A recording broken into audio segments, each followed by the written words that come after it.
എന്റെ അനുജന്മാരെ തല്ലിക്കുമല്ലേ? ഞങ്ങൾ ചേട്ടാനിമാരെ പലതും ഉണ്ടാവും, അത് കണ്ടിട്ടായിരിക്കും. ഇനി എന്റെ അനുജന്മാരുടെ ദേഹത്തെങ്ങാനും ഒരു തരി മണ്ണ് നുള്ളിട്ടാണുണ്ടല്ലോ തള്ളേ, ഈ നിൽക്കുന്നവന്മാരുടെ കാര്യത്തിന് മുകളിൽ തലയുണ്ടാവില്ല. അതിന് ഞങ്ങൾക്ക് റൗഡികളുടെ ആവശ്യമൊന്നുമില്ല, നേരിട്ട് വന്ന് ചെയ്യും. ബാലരാമനാ പറയുന്നത്. സംശയമാണോ പട്ടികളെ?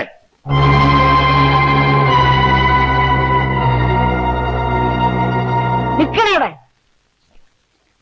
നീ എന്താ പറഞ്ഞത്? നിന്റെ അനുജന്റെ മേലും മണ്ണ് നുള്ളിയിട്ട എന്റെ മക്കളുടെ കഴുത്തിൽ തല കാണില്ലെന്ന്. എന്നാ അവന്റെ മേലും മണ്ണല്ലടാ, മാല വീഴാൻ പോണത്, പൂമാല. എടാ, അവൻ എന്തിനാ നടക്കണെന്നറിയാമോ? അച്ഛനോട് വഴക്കിട്ട് വീട് വിട്ടത് എന്തിനാണെന്നറിയാമോ? എന്റെ പേരക്കുട്ടിയെ കല്യാണം കഴിക്കാൻ. ഇപ്പൊ നീ വന്നിങ്ങനെ പറഞ്ഞ സ്ഥിതിക്ക് ഇനി എനിക്ക് ഒന്നും നോക്കാനില്ലടാ. അവനെ കൊണ്ട് എന്റെ കുട്ടിയുടെ കഴുത്തിൽ ഞാൻ താലി കെട്ടിക്കും.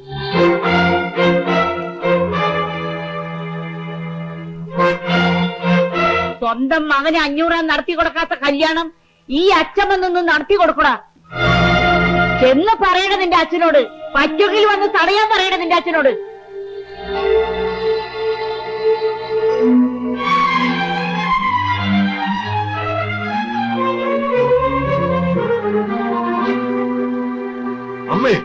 അമ്മ എന്ത് ഭ്രാന്തായി പറഞ്ഞത്? ആരോട് ചോദിച്ചിട്ടാ ആ തെണ്ടിക്ക് എന്റെ മോളെ പിടിച്ചു കൊടുക്കാൻ അമ്മ തീരുമാനിച്ചത്?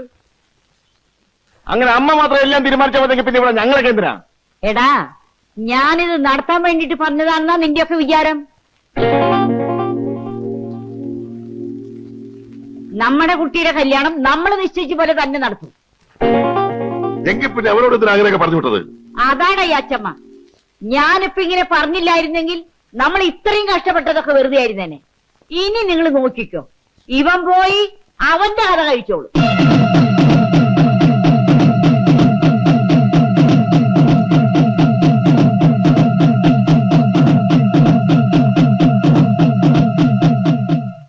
അവനെ ജീവനോടെ കൊണ്ടുവരണോ കൊന്നു കൊണ്ടുവരണോ? അച്ഛൻ പറ, ഞാൻ അതുപോലെ ചെയ്തിരിക്കും.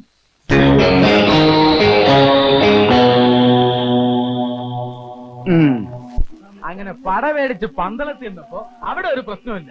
അത് നിന്റെ ലക്ക്.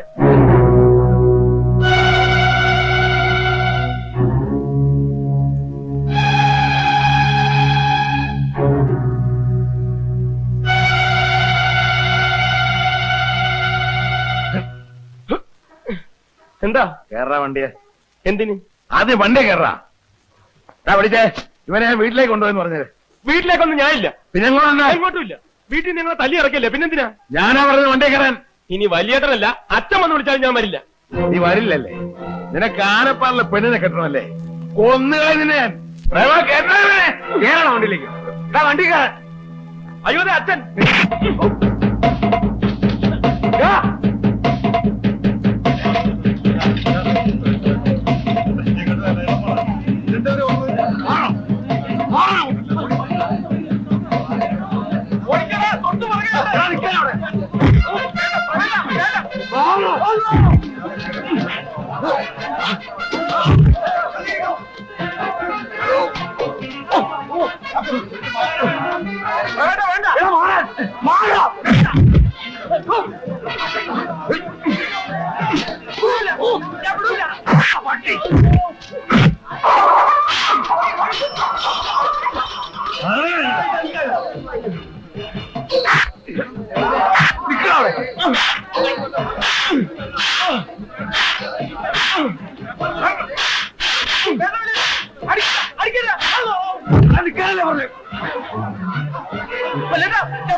വേണ്ട.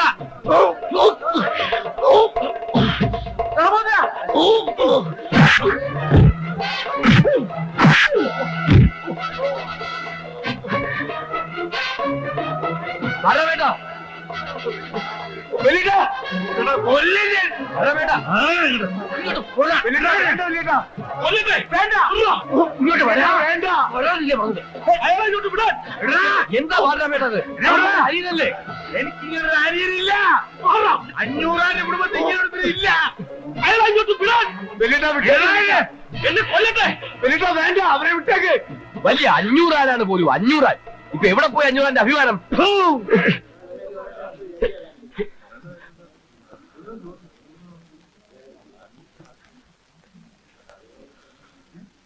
വഴി കിടന്ന് തെരുവ് പട്ടികളെ പോലെ തമ്മിലടിച്ച് ചാകാനാണ് 500 മക്കളെ വിധിയെങ്കിൽ ആയിക്കോ, എന്ത് വേണമെങ്കിലും ആയിക്കോ.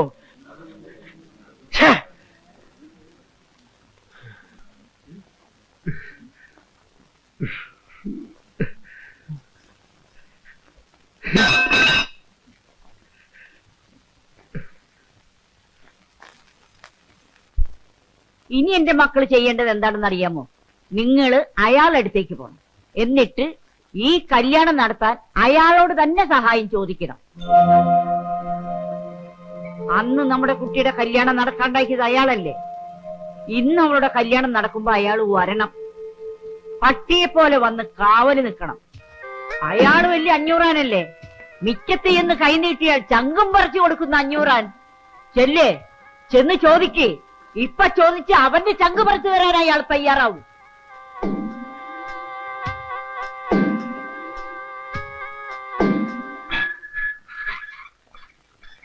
നിക്കണവിടെ. ആരുടെ ചോദിച്ചാൽ പഠിക്കാതെ കയറിയേ? ബാലരാമ, ഞങ്ങൾ വഴക്കുണ്ടാക്കാൻ വന്നതല്ല. പിന്നെ സംബന്ധം ആലോചിക്കാൻ വന്നായിരിക്കും. എറണാകുളത്ത് സഹായം ചോദിച്ചു വരുന്നവരെ 500 ആട്ടി പുറത്താക്കൂലെന്നാ കേട്ടിട്ടുള്ളത്. സഹായം വേണ്ട, അതെയും കൂടി ഏറ്റുകൂടെ.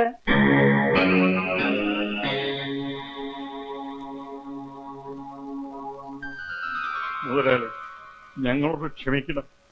ഞങ്ങളോട് എന്തെങ്കിലും വിരോധം ഉണ്ടെങ്കിൽ അതൊക്കെ പൊറുക്കണം. എന്റെ മോളെ കല്യാണം കഴിച്ചു കൊടുക്കണമെന്ന് പറഞ്ഞ് അങ്ങയുടെ മകൻ ഞങ്ങളുടെ അമ്മയുടെ അടുത്ത് വന്ന് സഹായം ചോദിച്ചിരിക്കുക. അമ്മയ്ക്ക് മുതലാളിയെ തോപ്പിക്കണമെന്ന് മാത്രമേ ഉള്ളൂ. അതിനുവേണ്ടി ഞങ്ങൾ നിശ്ചയിച്ച് കല്യാണം പോലും തടഞ്ഞിട്ട് അവന് കല്യാണം കഴിച്ചു കൊടുക്കാൻ പോവുക. എന്നാലും ഞങ്ങൾ നിശ്ചയിച്ച കല്യാണം തന്നെ നടത്തണമെന്നാ ഞങ്ങൾക്ക്. പിന്നെ അമ്മയൊന്നും തടയാൻ വന്ന ഞങ്ങൾക്ക് എന്തെങ്കിലും ചെയ്യേണ്ടി വരും. അങ്ങനെ എന്തെങ്കിലും സംഭവിച്ചു പോയാൽ മുതലാളി ഞങ്ങളോട് ഒന്നും ചോദിക്കരുത്. വേണ്ട, നിങ്ങൾ അവനോടൊന്നും ചോദിക്കണ്ട. ചോദ്യമൊക്കെ ഞാൻ ആയിക്കോളാം. നിങ്ങൾക്ക് ആ കല്യാണം നടത്തി കിട്ടിയാ പോരെ? അത് ഞാൻ നിന്ന് നടത്തി തരും. ബാലരാമ, ലോകത്തിൽ ആരുടെ മുമ്പിൽ തോറ്റാലും അവന്റെ മുമ്പിൽ തോക്കാൻ പാടില്ല. തോറ്റാൽ പിന്നെ 500 ഇല്ല. ഇവിടെ പോയി നിങ്ങൾ അച്ഛന്റെ പകയും പ്രതികാരം പദവിയൊക്കെ വലിയ 500 അത്രേ. 500 സ്വന്തം മകനെ തോപ്പിക്കാൻ വേണ്ടി അവരുടെ കല്യാണത്തിന് കാവല് നിൽക്കാൻ പോണു. കാവല് നിൽക്കാൻ നിങ്ങളുടെ അച്ഛനാരാ? ഗൂർക്കയോ? അല്ല പിന്നെ ഈ സമയത്താണ് ചൂടാവണത്. ചൂടാവും. പിന്നെ സമയം കാലൊക്കെ ഉണ്ട്. എന്നാ ഞാൻ സമയമൊക്കെ ഉണ്ട് എഴുതിത്താ. മറ്റു കൊല്ലും ഞാൻ. തളർന്നിരിക്കുമ്പോ എന്നെ കൊണ്ട് അക്രമം ചെയ്യിപ്പിക്കില്ലേ? അല്ല, അതെ, സ്വന്തം മക്കളുടെ കല്യാണം നടത്തി കൊടുക്കാത്ത ആ മനുഷ്യൻ എന്ത് അവകാശം ഉണ്ടായിട്ട് ആനപ്പാറയിലെ ആ പെണ്ണിന്റെ കല്യാണം നടത്താൻ പോണേ? എന്റെ പൊന്നു കൊച്ചമണി, കുറെ നേരമായല്ലോ നീ കിടന്ന് കാറണേ. കാറും, ഇനിയും കാറും. എനിക്ക് അത്രയ്ക്ക് സങ്കടമുണ്ട്. തൽക്കാലം പുറത്തുനിന്ന് സങ്കടം എടുക്കണില്ല. ഇപ്പൊ തന്നെ ഞങ്ങളുടെ കയ്യിൽ ഇഷ്ടം പോലെ സങ്കടമുണ്ട്. പുറത്തുനിന്ന് എടുക്കുമ്പോ ഞാൻ നിന്നോട് പറയാം. ഇത് വലിയ മാറണായില്ലോ.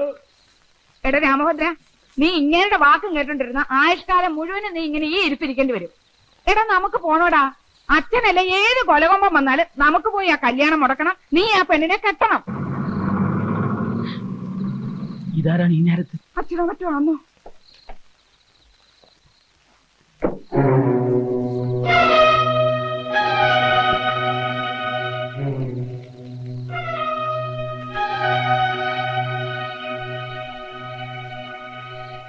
നിന്റെ അച്ഛനും എന്റെ മക്കളും കൂടി ഇപ്പോ ഒന്നായിരിക്കുകയാണ്. ഇനി അവരെ തോൽപ്പിക്കണമെന്നും നിന്റെ അച്ഛനെ തോൽപ്പിക്കണമെന്നും എനിക്കില്ല. എനിക്കെന്റെ കുട്ടിയുടെ ജീവിതമാണ് വലുത്. അവൾക്ക് വേണ്ടി നിന്റെ കാല് ഞാൻ പിടിക്കുകയാണ്. നീ അവളുടെ കഴുത്തിൽ താലി കെട്ടാൻ വരും എന്നുള്ള ഉറപ്പിലാണ് ഞാൻ അവളെ ആ കല്യാണ പന്തലിലേക്ക് അയക്കണത്. നീ അവളെ ചതിക്കരുത്.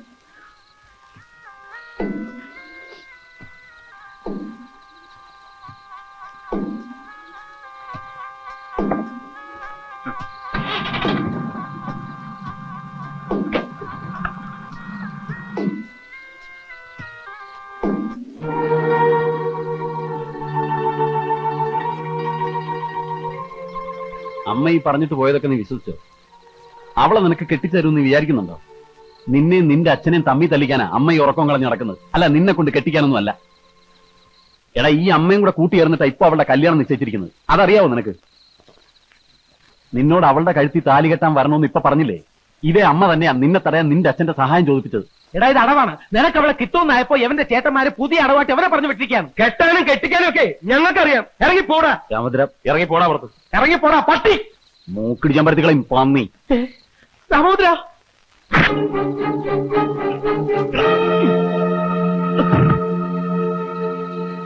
എടാ, നിന്നോട് എനിക്ക് സ്നേഹം ഉണ്ടായിട്ടോ നിനക്ക് എന്തെങ്കിലും പറ്റിയ വിഷമം ഉണ്ടായിട്ടൊന്നും അല്ല ഞാനിവിടെ വന്ന് ഇതൊക്കെ പറഞ്ഞത്. നിന്നെ കുറിച്ച് ഓർത്ത് വിഷമിക്കുന്ന ഒരു പെണ്ണെന്റെ വീട്ടിലുണ്ട്. അവള് പറഞ്ഞിട്ടാ നിങ്ങൾ അച്ഛനും മക്കളും വെട്ടിച്ചാരുമെന്ന് പറയാം, പിന്നെ അവള് ജീവിച്ചിരിക്കില്ലാന്ന് പറയാം.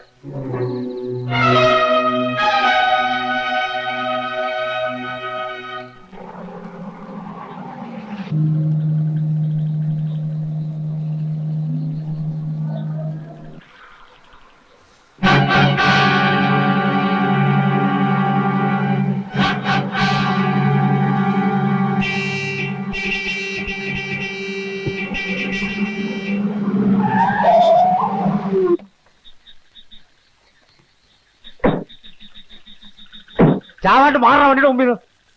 എന്തിനാ നിർത്തിയത്? കൊല്ലായിരുന്നില്ലേ? എളുപ്പം ജയിക്കായിരുന്നല്ലോ എല്ലാവർക്കും. ആരെ തോൽപ്പിക്കാൻ അച്ഛൻ?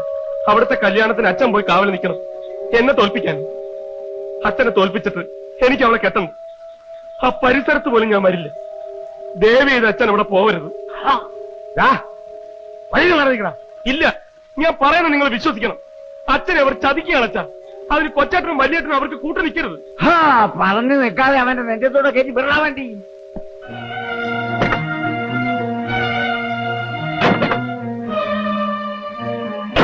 ഞാൻ പറയുന്ന ഒന്ന് കേൾക്ക്. ഞാൻ വരില്ല എന്ന് പറഞ്ഞാൽ വരില്ല. നിങ്ങളും അവിടെ വരരുത്. ആ കല്യാണം നടത്തരുത്. അച്ഛൻ തോൽക്കരുത്. എനിക്ക് എന്റെ അച്ഛനാ വലുത്.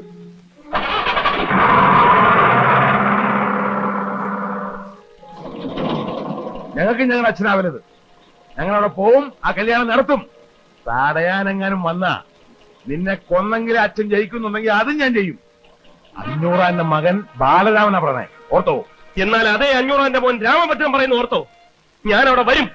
നിങ്ങൾ നടത്താൻ ഉദ്ദേശിക്കുന്ന കല്യാണം ഞാൻ തടയും. എനിക്ക് ജയിക്കാൻ വേണ്ടിയിട്ടല്ല, എന്റെ അച്ഛന് ജയിക്കാൻ വേണ്ടി. നമുക്ക് കാണാടാ, കാണാം. ആ കാണാം. ഞാനല്ലേ പറയുന്നത്, നീ നാളെ ധൈര്യമായിട്ട് കല്യാണ മണ്ഡപത്തിൽ വാ. രാമഭദ്രൻ അവിടെ വന്നിരിക്കും. അവൻ തന്നെ നിന്റെ കഴുത്തി താലി കെട്ടുകയും ചെയ്യും. വേണ്ട, ഞാൻ വരില്ല.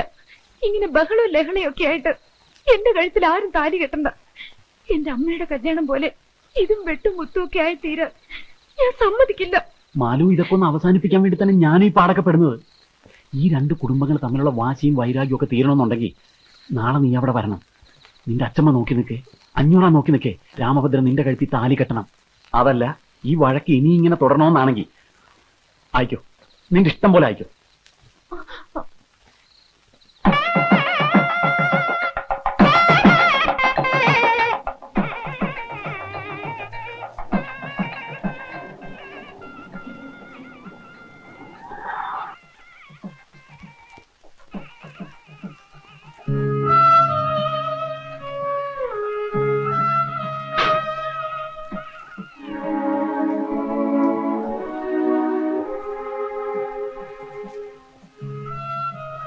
വരൂ.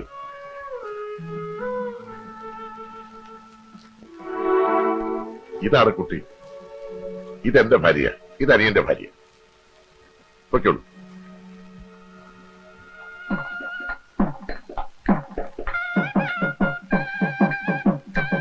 നിങ്ങൾ രണ്ടുപേരും ഇവിടെ കാണണം. ഇവിടെ നിങ്ങും പോകരുത്.